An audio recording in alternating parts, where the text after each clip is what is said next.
Hey everybody, it's Austin Ward for Lettermen Row, back with another BuckIQ. We've got the Heisman Trophy winner in the house again, Troy Smith. So you know we're talking about the quarterbacks and Dwayne Haskins. And you know, Troy, I know that it's never the smoothest sailing for any quarterback. Sometimes you have to deal with some adversity.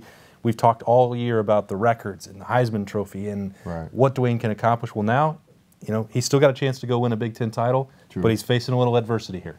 Well, adversity is what makes a guy. In its most black and white ways, you want your quarterback to have that ability to understand adversity when it comes. It builds character. I believe that we have a star, we have a gem. We need to polish him the right ways and put him in the right positions to win and be successful. But losses are going to happen. I believe that the way he responded with his body mannerisms, the way that his body language spoke the whole time. I think that we got a good one. When you lose a game in Columbus and the whole city seems to feel like the sky is falling, man, come on, and it comes on the quarterback, you know, it happens. And I've been there. I believe that the kid underneath center is special and understands his role as a quarterback. He knows that all of the blame goes to the quarterback when we lose, and then just maybe a little bit too much goes to the quarterback when we win. I can't reiterate it enough how special I think he is, because in this day and age with social media, with the different outlets to where people can really be distracted and get off the actual task, he's still on task and he's going to be great. Well, and with that in mind, we picked some of Troy's favorite throws from Dwayne Haskins here to break down why he's so special, why he stayed in the Heisman conversation, and maybe why Ohio State's going to run the table down the stretch. So let's roll that tape. Play action again. Haskins puts on the brakes, taking a shot to Dixon.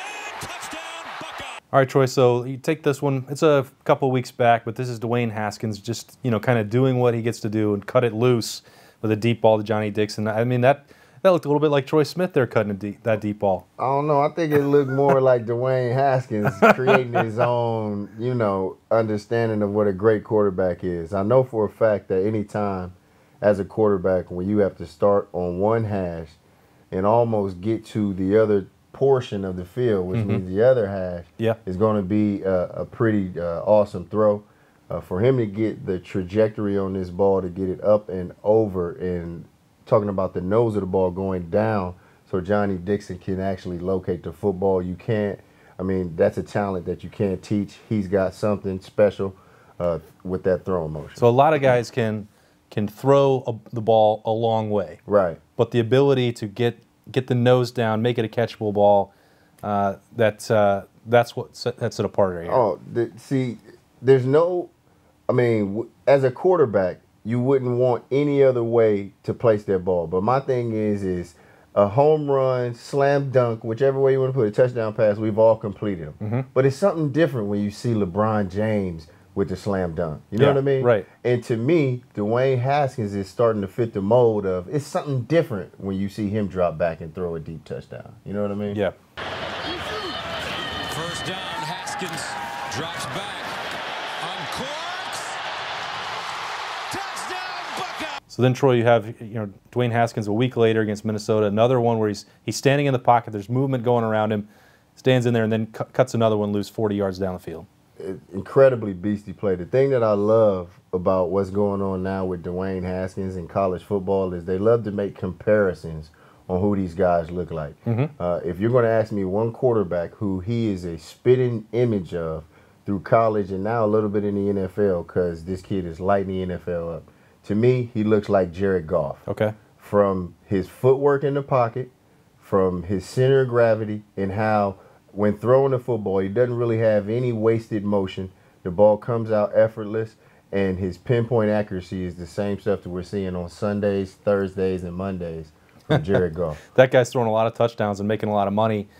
Sometimes you need a little help on the end here, and Terry McLaurin getting that body around and making a tough catch. You gotta have some help sometimes. Every time I come and give a little spiel of how I feel about the Buckeyes, I cannot stop talking about Terry McLaurin. He does some things within the offense that he's definitely an unspoken hero at times, and I see why he's the captain of this team. He's a hard worker, and hopefully we can continue to reward him with touchdown passes. Protection. There's the downfield shot. End zone touchdown shot. So we can't make it through without one look at what happened against Purdue. And this was Dwayne Haskins late in the game, trying to lead a comeback. He's not giving up. He winds up setting a school record, and he steps into one here too. And as a quarterback, you want that type of drive. You want the guy that's not going to give up if there's seconds left on the clock. Yeah. You want him to be the one pulling the trigger. Obviously, you can see this was late in the game, and that pass, to me, looks like a pass that he threw or would throw at the beginning of the game. Okay. So it looks like, regardless of how deep into the game, this kid's arm gets stronger and stronger. And Troy, you know, we don't sit here and know all the play call, but it looks like Dwayne must have seen something right off the bat that was where he was going to go the whole way. He doesn't have to look anybody off. He knows he's going up to Johnny Dixon and cutting one. Totally. I believe that as a quarterback, when you come out and the defensive front has one safety in the middle of the field and the other safety is already down in the box, basically you got one-on-one access up here. I believe that the coaching staff has put Dwayne Haskins in the mold and understanding of where he can look for his explosive and big plays. This right here, he's a sitting duck, especially if we get no jam or no, confrontation on this guy because he's 2-on-1 on that cornerback, and we got some good ball plays going. And then Johnny Dixon, he runs that route. If you run a good route for Dwayne Haskins, you can pretty much count on that ball showing up. Totally. Jay Dixon stepped on his toes. That's what you want the wide receiver to do before he gets into his go route. That's incredibly important. With him doing that, it actually rewinded a little bit. If you watch this cover 3 2-to-1 cornerback's eyes, he's actually eyeing up KJ Hill a little bit. Yep. And that's what allows him to throw that ball over top. And Dwayne Haskins gets some space. He's going to take advantage of that. That's why he's breaking every school record. Some of Troy's trying to join him in New York City. Shatter them, man. Shatter those records, brother. You can have them all. That's why he's trying to catch up with him in New York City. We'll see how that goes. Ohio State's going to need to turn some things around on Saturday. But one thing that is absolutely working already is Dwayne Haskins. 3 straight games with over 400 yards passing. No Troy Smith dreams of something like that. Oh, my God. That's like video game type stuff. You know what I mean? And what's so crazy is I typically only do things like that on video games. So he's like doing video game stuff, man. Good for him, man. It's going down in those record books. He'll be back on the field on Saturday against Nebraska. Troy Smith will surely be back with us breaking down Ohio State and quarterback play down the stretch. So for Troy Smith, I'm Austin Ward. We'll see you next time. Lettermen Row, BuckIQ. Got it.